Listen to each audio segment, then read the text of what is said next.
بسم اللہ الرحمن الرحیم۔ پیارے دوستو، صبح و شام یہ کلمات پڑھنے والے کے لیے 70,000 فرشتے مغفرت کی دعا کرتے ہیں۔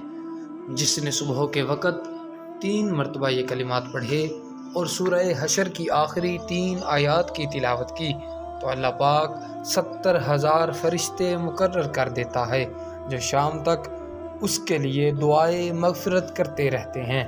اگر اسی دن وہ شخص انتقال کر جائے تو شہید کی موت مرے گا، اور جو شخص شام کے وقت اسے پڑھے تو اس کا بھی یہی مقام و مرتبہ حاصل ہوگا۔ وہ کلمات کیا ہیں؟ آپ سماعت فرمائیں، ان کو یاد کریں اور اپنا روزانہ کا معمول بنائیں تاکہ آپ ڈھیروں سارے فائدے حاصل کر سکیں۔ کلمات سماعت فرمائیے۔